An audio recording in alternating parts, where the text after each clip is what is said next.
सिद्ध बोलन शुभ बचन धन नानक तेरी वड्डी कमाई।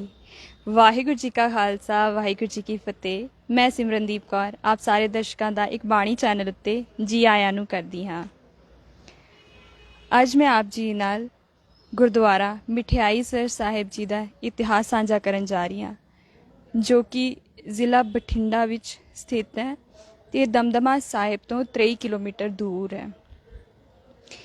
इस स्थान ते पहली पातशाही श्री गुरु नानक देव जी ते 10वीं पातशाही श्री गुरु गोविंद सिंह महाराज जी की चरण छोह प्राप्त हैं।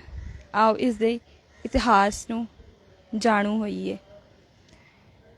मिठियाई सर साहिब विच इस स्थान विच जदों गुरु नानक पातशाह जी अपनी यात्रा के दौरान भाई मरदाना जी नाल इत्थे पुजे ते उस वेले ते हर पासे जंगल ही जंगल हुंदा सी। तो जदों इत्थे आके बैठ के प्रभु का नाम सिमरना शुरू कर किया उन्होंने, तो कुछ टाइम दे बाद भाई मरदाना जी नूं बड़ी जोर की भुख लग गई। तो जदों उन्होंने भुख लगी तो उन्होंने महाराज जी नूं गुरु नानक देव जी महाराज जी नूं कहा कि महाराज जी मैनूं ना भुख बहुत लगी है। तो गुरु महाराज जी ने भाई मरदाना जी नूं कहा कि भाई मरदाना जी तुसी पाठ करो सिमरन करो। फिर भाई मरदाना जी अपनी सिमरन विच लीन हो गए। फिर थोड़ी देर बाद उन्होंने फिर वही बचन दोहराए तो गुरु महाराज जी ने भी अगों वापिस अपने वही वचन दोहराए कि तुसी हुण सिमरन करो। कुछ देर बाद जदों उन्होंने भुख बिल्कुल भी बर्दाश्त नहीं हुई तो उन्होंने कहा महाराज जी हुण तो भुख बिल्कुल भी बर्दाश्त नहीं हो रही है तो मैनू भुख बहुत जोर की लगी है तो कुछ खान का प्रबंध कर दो या कुछ खिला दो मैनू। तो गुरु महाराज जी कहते कि ये जिहड़ा तुसी बेरी दा पेड़ देखते पे हो तुसी इसके उत्ते चढ़ के इसनूं हिलाउणा करो ते जो भी तुहाडे मन की इच्छा जो भी तुसी खाना चाहो तो वो तुहानूं मिल जाएगा। जिस तरह ही भाई मरदाना जी ने उसनूं हिलाया तो जिथे ही बेरी थले डिगी तो वो एक मिठाई का रूप उसने लै लिया। तो ये देख के वो काफ़ी अचंभित हो गए कि किस तरह हो सकता है। भावें उन्होंने विश्वास सी गुरु महाराज जी दे कि गुरु महाराज जी के अलावा और कोई ये नहीं कर सकता। तो ये सब करते हुए ये सब कौतक जदों हो रहा सी उदों एक कोड़ी जिहड़ा सी उत्थे बैठा होया वेख रहा सी। पहले जमाने विच कोड़ियां नूं कोई जिसनूं कोड़ हो जाता सी उसनूं घरों बाहर कढ़ दिता जाता सी, उसनूं अपने कोल तक नहीं जोड़िया जाता सी। ते उस टाइम सारा जंगल जंगल सी। ते वो गुरु महाराज जी को आया कि महाराज जी मैं कौतक वेख्या है कि किवें एक बेरी ने मिठाई का रूप लै लिया है ते उस नाल भाई मरदाना जी ने अपनी भुख मिटाई ते तुहानूं भी छकाया ते आप भी छकिया। ते अगर तुहाडी मेहर होवे ते मैनू भी मेरे इस दुख दर्द तो ठीक कर दो। ते गुरु महाराज जी ने कहा कि उस टाइम उत्थे एक पानी का तलाब जहा सी क्या तू इत्थे जा इशनान कर ते उस परमात्मा का नाम जप।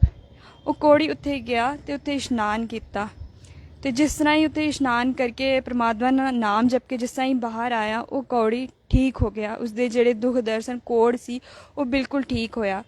तो अज भी मिठियाई सर साहिब विच वो जेड़ा तलाब या जो एक छपड़ी सी वो हुण सरोवर दी सरोवर बन चुके दा।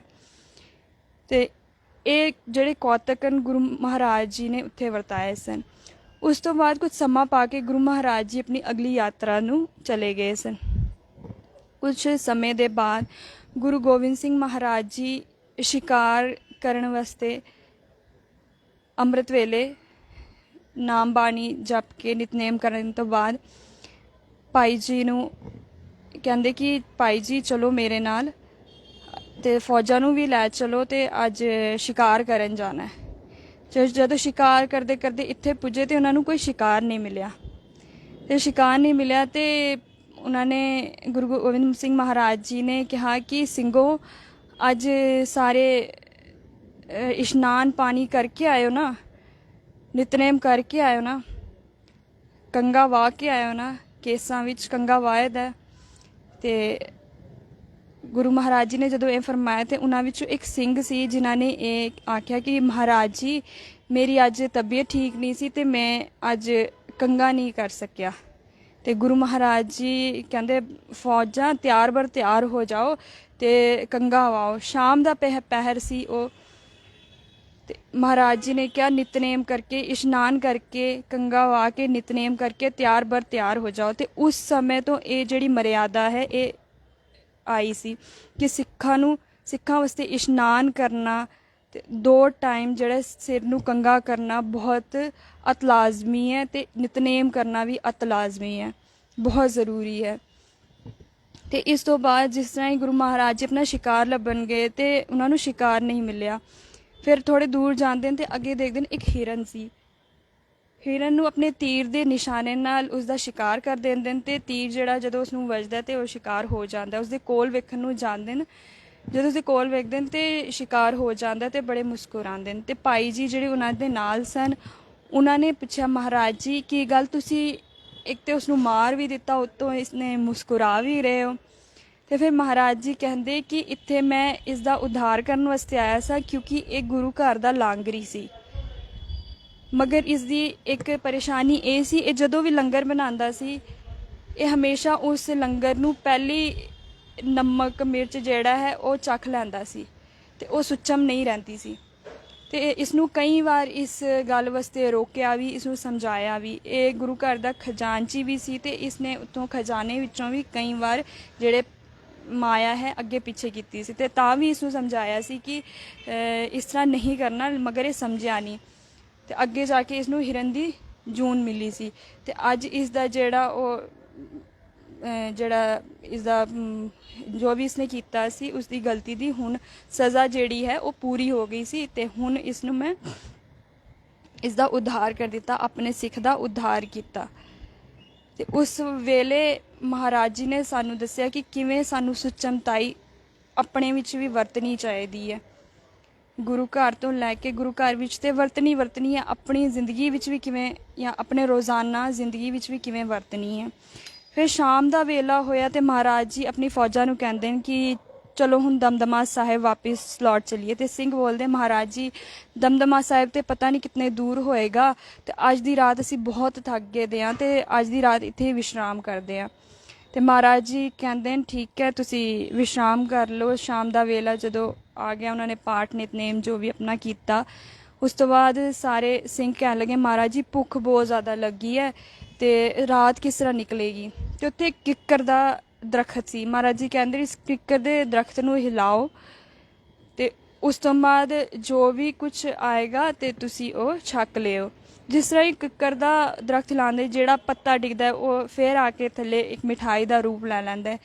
ਤੇ ਅੱਧੇ ਸਿੰਘ ਜਿਹੜੇ ਹੁੰਦੇ ਬੜੇ ਦੌੜ ਕੇ, ਜਿਹਨਾਂ ਨੂੰ ਭੁੱਖ ਬਹੁਤ ਲੱਗੀ ਹੁੰਦੀ ਹੈ, ਉਹ ਦੌੜ ਕੇ ਜਾਂਦੇ ਤੇ ਜਾ ਕੇ ਮਿਠਾਈ ਖਾਣਾ ਸ਼ੁਰੂ ਕਰ ਦਿੰਦੇ ਨੇ ਜੋ ਵੀ ਡਿੱਗਦਾ। ਤੇ ਕੁਝ ਸਿੰਘ ਜਾਂਦੇ ਤੇ ਫਟਾਫਟ ਆਪਣਾ ਝੋਲੀ ਅੱਡਦੇ ਨੇ ਤੇ ਝੋਲੀ ਵਿੱਚ ਭਰਨਾ ਸ਼ੁਰੂ ਕਰ ਦਿੰਦੇ ਨੇ। ਤੇ ਕੁਝ ਸਿੰਘ ਆਉਂਦੇ ਨੇ ਤੇ ਮਹਾਰਾਜ ਜੀ ਦੇ ਕੋਲ ਬੈਠ ਜਾਂਦੇ ਨੇ, ਤੇ ਮਹਾਰਾਜ ਜੀ ਉਹਨਾਂ ਨੂੰ ਬੋਲਦੇ ਨੇ ਕਿ ਤੁਸੀਂ ਕਿਉਂ ਨਹੀਂ ਗਏ ਹੋ, ਤੁਸੀਂ ਵੀ ਜਾਓ, ਤੁਹਾਨੂੰ ਵੀ ਤੇ ਭੁੱਖ ਲੱਗੀ ਹੈ। ਤੇ ਉਹ ਸਿੰਘ ਕਹਿੰਦੇ ਨੇ ਕਿ ਮਹਾਰਾਜ ਜੀ ਤੁਸੀਂ ਨਹੀਂ ਗਏ ਹੋ ਤੇ ਅਸੀਂ ਕਿਸ ਤਰ੍ਹਾਂ ਚਲੇ ਜਾਈਏ।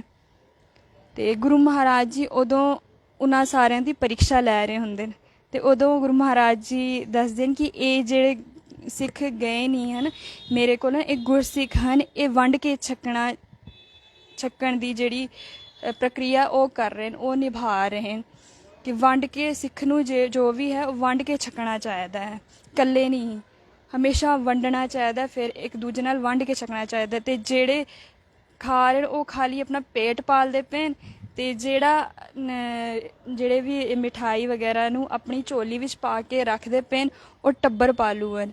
ਤੇ ਇਸ ਤਰ੍ਹਾਂ ਗੁਰੂ ਮਹਾਰਾਜ ਜੀ ਨੇ ਦੱਸਿਆ ਕਿ ਕੌਣ ਕੀ ਕਰ ਰਿਹਾ ਤੇ ਕੌਣ ਕੀ ਕਰ ਰਿਹਾ। ਤੇ ਇਸ ਤੋਂ ਬਾਅਦ ਕੁਝ ਅਗਲੇ ਦਿਨ ਗੁਰੂ ਮਹਾਰਾਜ ਜੀ ਦਮਦਮਾ ਸਾਹਿਬ ਨੂੰ ਚਲੇ ਗਏ। ਸੋ ਇਹ ਸੀ ਗੁਰਦੁਆਰਾ ਮਿਠਾਈ ਸਰ ਦਾ ਇਤਿਹਾਸ। ਇਸ ਗੁਰਦੁਆਰਾ ਸਾਹਿਬ ਵਿੱਚ ਜਿਹੜਾ ਵੀ ਸਰਬਲੋਏ ਦਾ ਜਿਹੜੀ ਵਰਤੋਂ ਕੀਤੀ ਜਾਂਦੀ ਹੈ, ਹਰ ਇੱਕ ਚੀਜ਼ ਵਾਸਤੇ ਸਰਬਲੋਏ ਦੀ ਵਰਤੋਂ ਹੀ ਕੀਤੀ ਜਾਂਦੀ ਹੈ। ਇੱਥੇ ਗੁਰੂ ਗੋਬਿੰਦ ਸਿੰਘ ਮਹਾਰਾਜ ਜੀ ਦੀ ਕਟਾਰ ਤੇ ਢਾਲ ਵੀ ਇੱਥੇ ਹੈ, ਜਿੱਥੇ ਲੋਕ ਦੂਰੋਂ ਨੇੜੋਂ ਆ ਕੇ ਇੱਥੇ ਦਰਸ਼ਨ ਕਰਦੇ ਨੇ। ਕਹਿੰਦੇ ਨੇ ਕਿ ਜਿਸ ਨੂੰ ਸਰੀਰਿਕ ਤੌਰ 'ਤੇ ਜ਼ਿਆਦਾ, ਜਿਸ ਤਰ੍ਹਾਂ ਸਕਿਨ ਦੀ ਜਿਹੜੀ ਪਰੇਸ਼ਾਨੀਆਂ, ਚਮੜੀ ਦਾ ਰੋਗ, ਖੁਰਕ ਹੋ ਜਾਂਦੀ ਹੈ, ਜਾਂ ਕਈ ਰੋਗ ਜਿਹੜੇ ਚਮੜੀ ਦੇ ਹੁੰਦੇ ਨੇ ਉਹ ਲੋਕ ਇੱਥੇ ਆ ਕੇ ਜਿਹੜਾ ਸਰੋਵਰ ਹੈ ਉੱਥੇ ਇਸ਼ਨਾਨ ਕਰਦੇ ਨੇ, ਅਰਦਾਸਾਂ ਕਰਾਉਂਦੇ ਨੇ ਅਤੇ ਮਾਨਣਾ ਹੈ ਕਿ ਇੱਥੇ ਸਾਰੇ ਰੋਗ ਦੁੱਖ ਦੂਰ ਹੁੰਦੇ ਨੇ।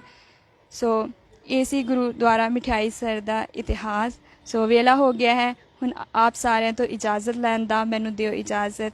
ਵਾਹਿਗੁਰੂ ਜੀ ਕਾ ਖਾਲਸਾ, ਵਾਹਿਗੁਰੂ ਜੀ ਕੀ ਫਤਿਹ।